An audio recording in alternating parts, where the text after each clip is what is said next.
assunto é programas de auditório brasileiros, você consegue citar mais programas apresentados por mulheres ou mais sex symbols que surgiram nessas atrações? Olá pessoal, eu sou Vitória, sejam muito bem-vindos ao Tubo de Ensaio e o tema do vídeo de hoje é a presença feminina em programas de auditório. É bem possível que você, mesmo sendo nascido na geração Y ou Z, tenha pensado no Chacrinha ao ouvir o tema desse vídeo. Isso porque o seu programa, o Cassino do Chacrinha, foi muito mais do que um simples fenômeno televisivo da década de 80. Ele criou tendências que até hoje são reproduzidas pela mídia.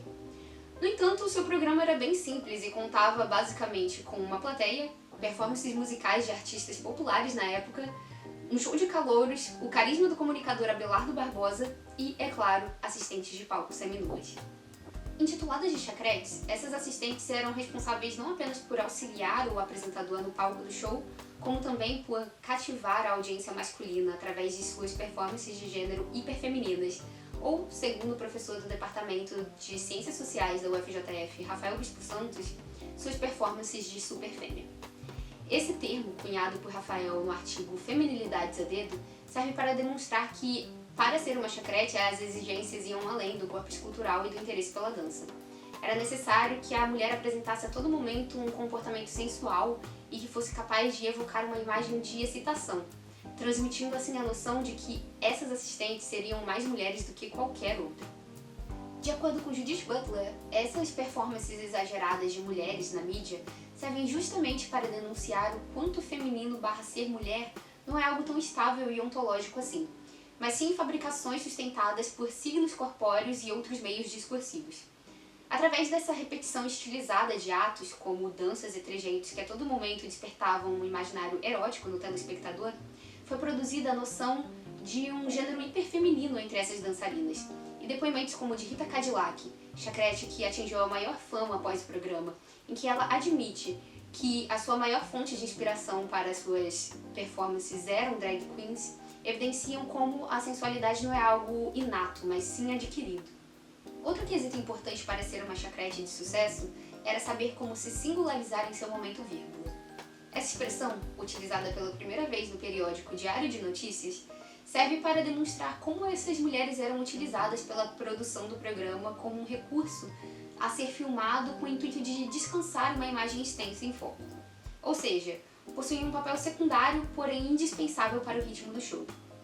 Em seus breves segundos de destaque, as dançarinas tinham que aproveitar o seu único momento de individualização para cativar a audiência e criar uma marca registrada para que fossem lembradas, fosse ela um gesto ou até mesmo uma exibição um pouco mais prolongada de uma parte de seu corpo.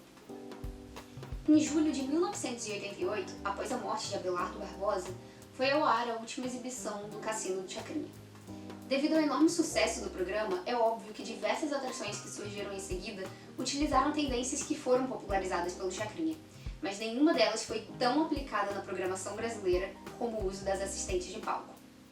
A partir da década de 80, houve uma explosão no número de atrações nacionais que contavam com essas superfêmeas. E o mais problemático é notar que nem mesmo atrações destinadas ao público infanto-juvenil estavam isentas dessa sexualização. As próprias assistentes de palco da apresentadora Xuxa, as paquitas, eram tão sexualizadas já na adolescência que muitas delas, assim que atingiam a maioridade, estampavam capas de revistas adultas. Quer dizer, nem todas esperavam a maioridade para fazer isso, como foi o caso da paquita Luciana Vendramini, que pousou nua para Playboy quando tinha apenas 17 anos.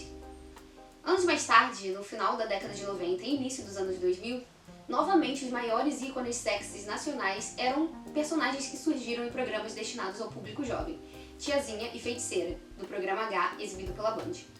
Talvez a esse ponto eu já tenha te convencido de que a desigualdade de gêneros nos programas de auditório da televisão brasileira ainda hoje é absurda. Mas com um exemplo isso vai ficar ainda mais claro. E sim, eu vou falar mais uma vez sobre o Ratinho nessa série de vídeos, mas dessa vez eu não vou falar sobre aspectos assistencialistas da atração, e sim da própria estrutura do programa.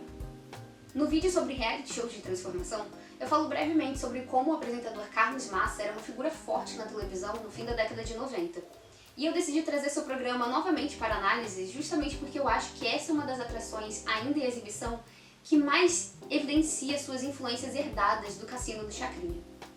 Ambos os programas tiveram seus sucessos pautados principalmente em torno da figura carismática de seus apresentadores. Além disso, tanto o Cassino do Chacrinha quanto o programa do Ratinho contam com plateias, shows de calouros, artistas musicais convidados e assistentes de palco. A estrutura dessas duas atrações é basicamente a mesma, mas o que mais me chama a atenção é o fato dessas duas personalidades exercerem o papel de agenciadores de superfêmeas, atuando a todo momento como corruptores de mulheres, pois além delas serem maioria numérica tanto no palco quanto na plateia, elas são frequentemente inferiorizadas. Diferentemente do Cassino, o programa do Ratinho apresenta mulheres que exercem apenas a sua função vírgula, as dançarinas, e mulheres que ocupam uma posição de maior destaque, as assistentes.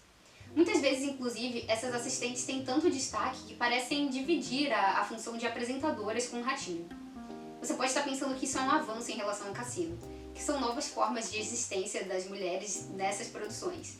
Mas o modo como elas existem pode fazer você se questionar se é melhor existir como um acessório de produção ou reforçando estereótipos femininos que deveriam ter sido apagados há muito tempo. Apesar de fazerem um grande sucesso com o público, as assistentes Milene e Valentina são constantemente repreendidas e disciplinadas por Ratinho. É quase como se a existência delas no programa servisse pura e simplesmente para o apresentador se provar inteligente, superior e viril.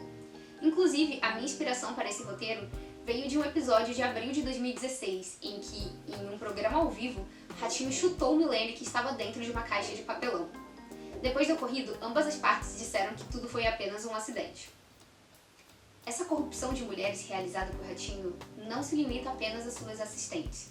Por se tratar de um programa de exibição diária, a cada dia é realizado um novo quadro de interação com a plateia. E, devido a essa plateia ser composta majoritariamente por mulheres, isso resulta em ainda mais momentos de diminuição das mesmas.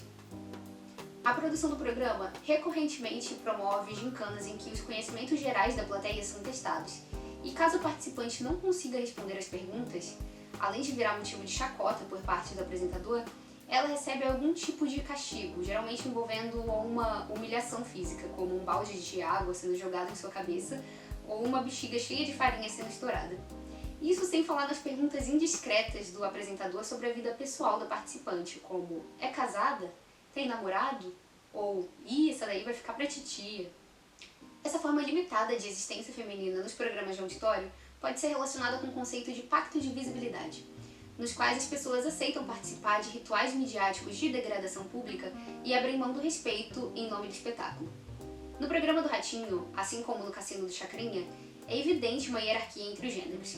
A única diferença é que, enquanto em um caso a mulher simplesmente não tem voz, no outro ela até tem, mas não é nem um pouco tão poderosa quanto a de um homem.